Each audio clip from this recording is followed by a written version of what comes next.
It's another edition of Time About the Movies. We're looking at the movies of March 8th, 1991. We were going to have 7 movies, but unfortunately I couldn't find anything for Open Doors, so we're not going to be able to look at that movie. So hopefully, maybe for the 1991 leftovers, if a trailer gets put up online or something, I'll definitely look at that one, but nothing on there right now. But we do have 6 movies to look at. We have a lot of movies to get to, so let's go ahead and get right to it. Let's start with the biggest new release of the weekend, and probably the best of the new releases that came out this weekend, and honestly, one of the best movies of the year. It is Wesley Snipes, Ice-T, Mario Van Peebles, and Judd Nelson in the crime thriller New Jack City. Living just enough. Wesley Snipes, We will own the city. Ice-T, Alan Payne, Chris Rock, Mario Van Peebles, Christopher Williams, Vanessa Williams, Tracy Camilla Johns, and Judd Nelson. This is Detective Nick Peretti, big crazy jarhead motorcycle freak reject cop just like you, Scotty.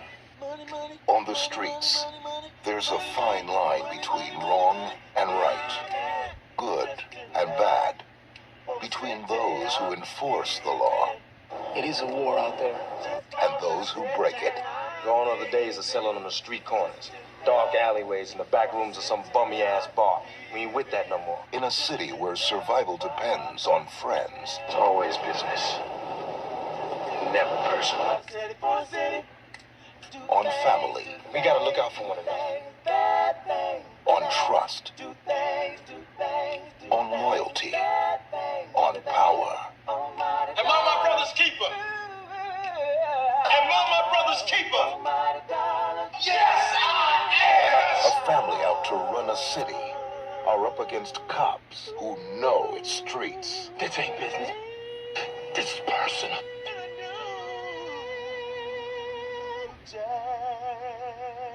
This is big business. This is the American way.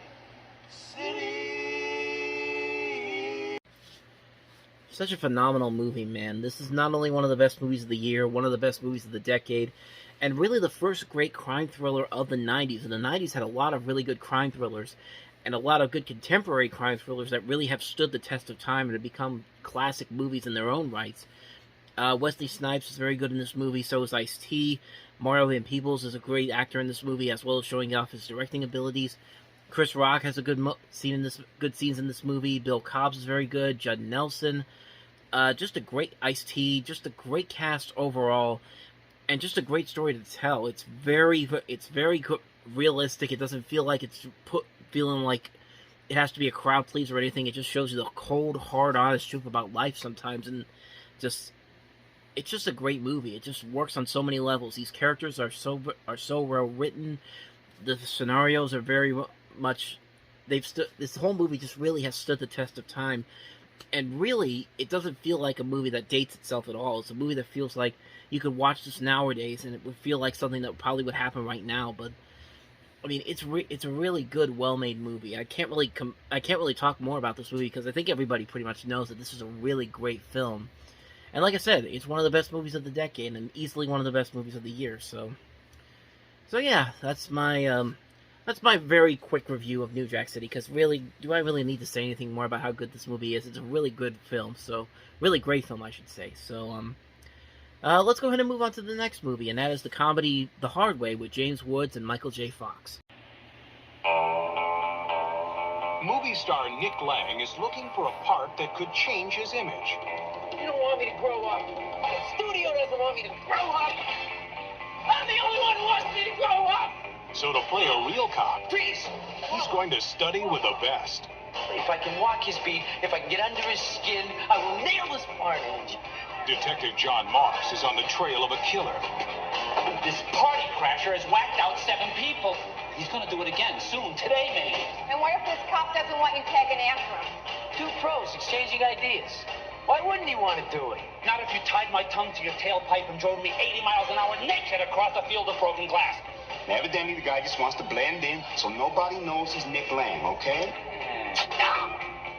My trainer's got me a Nautilus and the Stairmaster, so you don't have to worry about Nick Lang. He doesn't belong here. He belongs in Never Never Land. And you're never gonna believe where I am. I'm in a ghetto. He's told me face to face that he wants to be me. It's my life. It's my life. Move into my house, you know? I'll just, Do what you do in Hollywood. Rum drinks, fern bar, gerbil racing. You know what's next? You know, my old lady. What? I know it. Tell me. You just kissed him? You kissed his face. It's getting to where everywhere I look, I see his smiling face. I turn on the TV and I hear his voice. all of my movies, including The Smoking Guns, are shot on biodegradable film stock. There's only one way Moss can catch the killer. Without losing his mind. NYPD! NYPD! I have got to get rid of this guy. Michael J. Fox. James Woods. In a John Badham movie. The Hard Way. Coming soon to a theater near you. All right, just stop. Another really good movie that came out this weekend. It was this is John Badham, who had previously directed Burn on a Wire the year before. But I think this movie is definitely a lot better. It's a much funnier movie, and it works mostly because of what they do with the typical buddy cop formula. It's great to see James Woods and Michael J. Fox work off each other. They have a lot of really good funny moments in here. Stephen Lang is very good playing the bad guy in this. There's also a great cast that includes Annabelle Sciorra, John Capodice, I think I pronounced that right, Capodice, Delroy Lindo, Luis Guzman, LL Cool J, Captain the Jimmy, Bill Cobb's again in this, Penny Marshall, Christina Ricci's in this movie.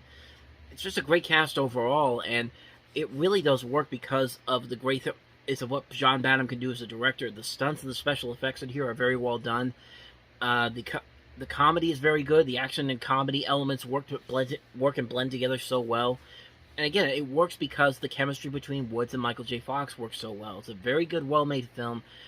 It gets very formulaic, but it also has a smart script to it that makes fun of Hollywood, and also, again, like I said, it works because of the chemistry between Fox and Woods. They're both very good in this movie. It's just a great film overall. It's a really good film that maybe a lot of people haven't really talked about all that much, or heard about really, but you should definitely check it out, The Hard Way. You can probably find it in, they have a Michael J. Fox DVD collection with like 4 different movies that he was in during the 90s, and this is one of those movies. If you can't find it there, I'm sure you can find it on Blu-ray or even on streaming. I'd say definitely check it out if you're looking for a good, fun 90s action comedy. This is definitely one that will work in your favor, The Hard Way. So, let's go ahead and move on to the next movie, and that is American Ninja 4, The Annihilation. We only have a few days before the media gets a hold of this. Then all hell will break loose. Michael Dudikoff, David Bradley, together for the first time. American Ninja 4, The Annihilation. Really, that's all you need to know. It's another American Ninja movie, except this time it's got not just Michael Dudikoff, but also David Bradley. So, I mean, it's a Canon Films movie. It's an American Ninja movie. What more do I even need to say about it? You're going in there knowing what you're going in for, and you do get what you see. It's not very good story-wise. It's not very good, for the most part, acting-wise. But it is good. It is a fun martial arts action film. But yeah, like I said, it's Canon Films. What do you expect? So that's a real quick review for you. So let's go ahead and move on to the next movie, a far different movie than American Ninja 4, and that is Closet Land. Innocent woman, Why am I here? it says here that you're a writer of children's fiction. Accused of crimes against the state. You are guilty of subliminal indoctrination. They can imprison her. The short-term goal is to have you sign the confession. They can humiliate her. You were brought here because you're guilty. They can torture her. It's the suspense, not the pain, that'll drive you mad. But they can never defeat her. You've been spying on me, haven't you, since last year, maybe even before? Why? Incredible to believe. Your story, Closet Land, is thinly veiled propaganda designed to stir dissent in the hearts of children. No, I'm not a political person. Do you support us then? Impossible to deny. Open the door! I have the apology! Sign this. goes somewhere. No. To someone. Why? There's a pack of lies. Every day. How do I know it'll stop here? Why don't you just sign it? There'll be others. More lies, won't there? You're forcing me. To do what? Things I don't want to do. Madeline Stowe.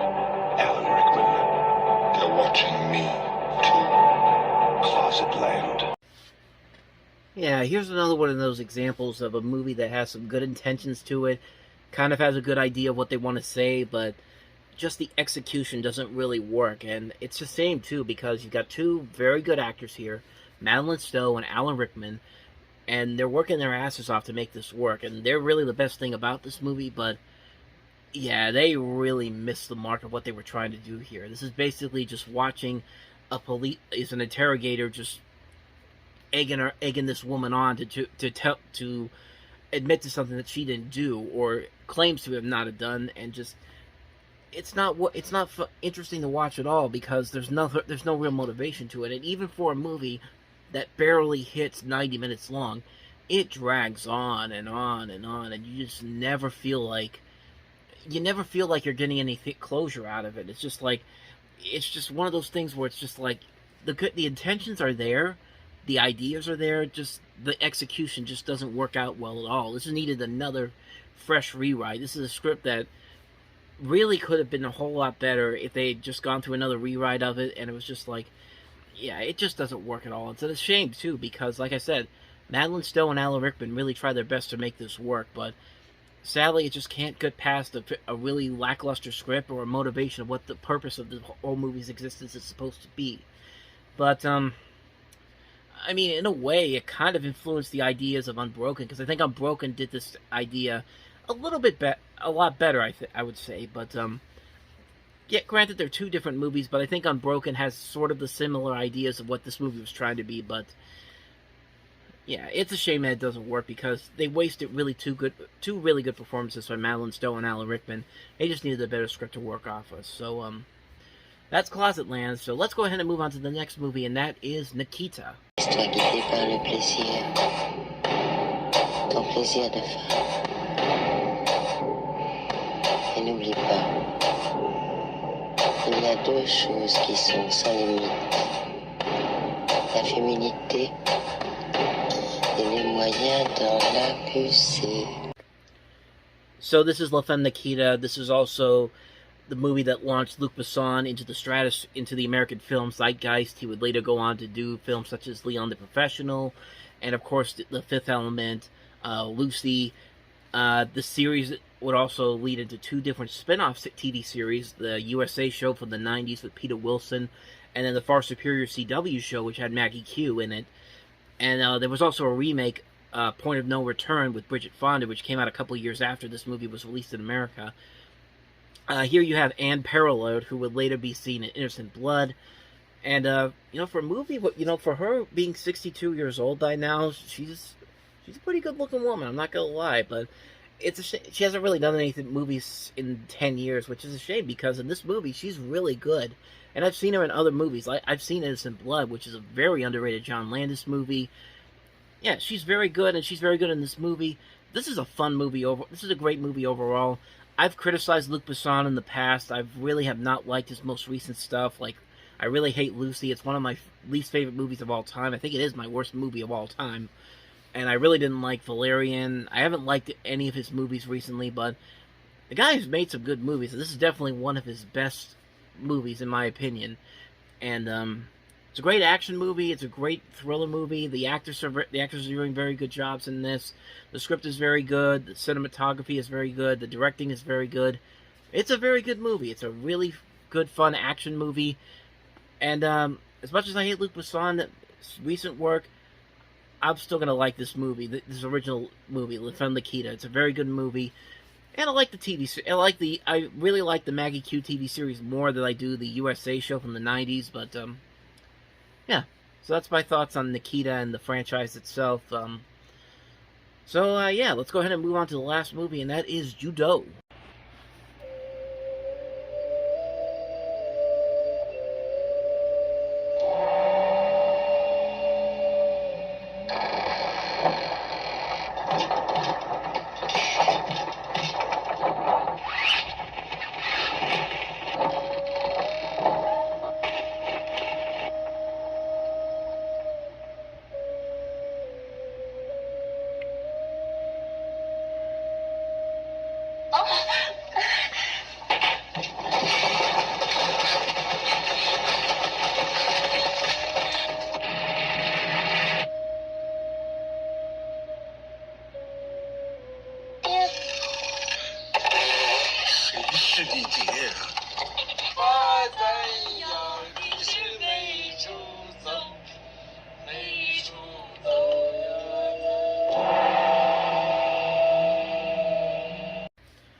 Nominated for the Oscar for Best Foreign Language Film in 1990. This finally came to America through Miramax Films. It was actually banned from China for a few years, but the ban has been lifted, and the Chinese government gave it permission for its release in actually a year after it came out here in America. And I mean, that's pretty much all I've got here. I mean, I haven't seen this movie. I can't really comment on it, but it did come out this weekend. I wanted to acknowledge it. It does look pretty good. This is directed by Zhang Yimou, who also did House of Flying Daggers. Sorry, he did House of Flying Daggers. He also did Hero, which is one of the great martial arts movies of recent memory. But then he also did The Great Wall with Matt Damon. So yeah, I don't know. He's a mixed bag director from the stuff that I've seen from him, but more stuff I've liked from him than stuff I didn't like. So this has a chance to be somewhat good. To be good, I think it's pretty good. I mean, I would think it's going to be pretty good, I should say. So yeah, I'll definitely check it out at some point. But I'm not going to rush out to see it. But I wanted to acknowledge that it existed and came out this day. So yeah, that's Ju Dou for you. And on that note, we leave with another episode of Time About the Movies in the Books. Next time around, yes, I literally tried to save that. So anyway, next time around, we will head into the middle of March 91 with 7 movies, including Class Action with Gene Hackman and Mary Elizabeth Mastrantonio, The Perfect Weapon, Guilty by Suspicion, If Looks Could Kill, True Colors, The Comfort of Strangers, and Robot Carnival. So hopefully we'll look at all 7 movies this time around, and we'll do that on the next episode. So thank you guys for watching, and as always, if you want to see more videos like this, check out the playlist on the next page, check out the previous episode, hit the like and subscribe button, you know the deal by now, and I'll see you guys tomorrow for another new episode. So thank you for watching, I'll see you guys tomorrow, and until then, as always, take care.